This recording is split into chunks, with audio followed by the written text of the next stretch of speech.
This is the end of the road in Michigan, where we journey through the history, people, and stories of Michigan's Thumb and Great Lakes coastlines. Today, we travel west to the mouth of the Kalamazoo River, a place where the river meets Lake Michigan, where sand dunes rise against the sky, and where generations of Chicago families came for rest, romance, and the rhythm of summer. This is the story of Saugatuck, Michigan, in the early 1900s.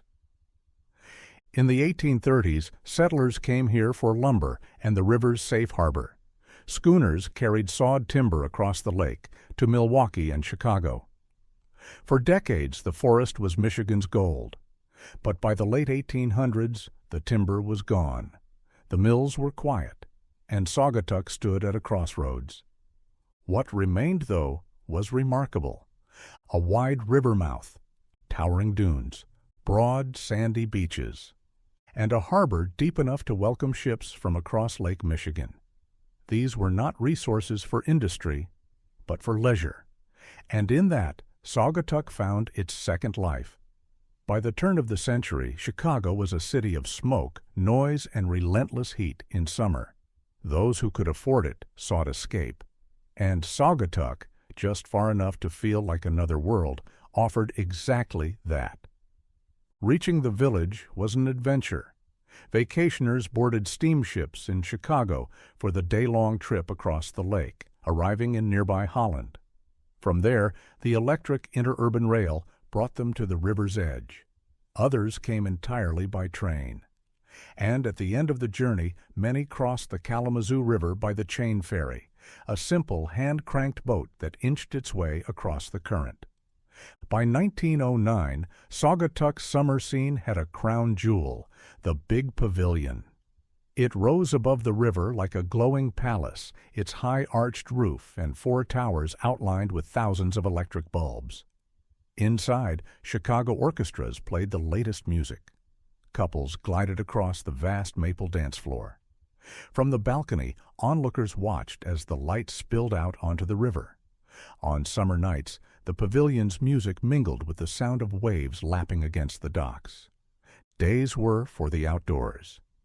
Visitors crossed the river to climb Mount Baldhead, then raced down its steep sandy slope to Oval Beach.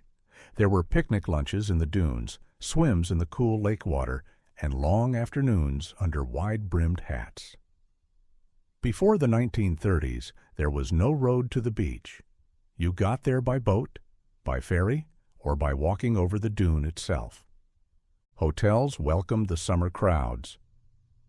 The Hotel Butler, once a grist mill, was transformed into a grand inn at the heart of the village. The Mount Baldhead Hotel, in the shadow of the dune, offered verandas with river views and the sound of the lake just over the hill. Meals featured fresh fish from local waters and produce from nearby farms. Art gave Saugatuck a unique character. In 1910, Chicago artists founded the Oxbow Summer School of Painting along a quiet bend in the river. Students painted in the open air, capturing the dunes and harbor in oils and watercolors. The school hosted exhibits and costume balls that blended Saugatuck's artistic and social worlds. It was here that the town earned its nickname, the Art Coast of Michigan. By the 1920s and 30s, the town's summer identity was complete. Chicagoans returned year after year, the Big Pavilion's lights, the ferry's slow pull across the river. And the golden sand of Oval Beach became a tradition passed down through generations. We'll be right back after this short message. Not all the stories from Saugatuck's resort years were about dance halls and sunny beaches. Some carried a whiff of intrigue. During Prohibition, Saugatuck's out-of-the-way location made it a useful hideout for Chicago bootleggers. There were whispers of mob figures enjoying quiet weekends here, their speedboats slipping across the lake under the cover of darkness. One local story tells of a jealous mobster firing a pistol into a hotel ceiling after spotting his date talking to another man. Whether all the tales were true or not, they added a certain thrill to the town's reputation. Chicago's influence went beyond the summer crowds. Artists, musicians, and free thinkers found Saugatuck to be a place of welcome. It was, even then, a community more open than most small Midwestern towns. The mix of locals, vacationers, and seasonal residents created a rhythm all its own, and at the center of it all, the Big Pavilion remained the heart.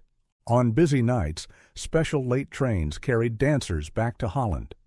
Theme parties filled the hall, from pajama dances to farmers' nights, blending big city fun with small-town playfulness. Outside, lantern-lit boat parades glided along the river. The music and laughter carried on the wind.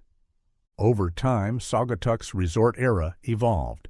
The pavilion stood for more than 50 years before fire took it in 1960. The interurban trains are gone, the old hotels have changed, and the chain ferry is now a novelty instead of a necessity. But much of the early 1900s charm still lingers. You can still cross the river on that little ferry. You can still climb Mount Baldhead and look out across the blue expanse of Lake Michigan. And if you listen closely on a warm summer night, you might imagine the faint echo of an orchestra playing from across the water. From Lumberport to Lakeshore Playground, Saugatuck's story is one of reinvention. A place made unique by its natural beauty, its creative spirit, and the people who came here seeking summer's ease. For Chicagoans, it was an escape. For Michigan, it became a legend of the shore. This has been the End of the Road in Michigan. Thanks for listening.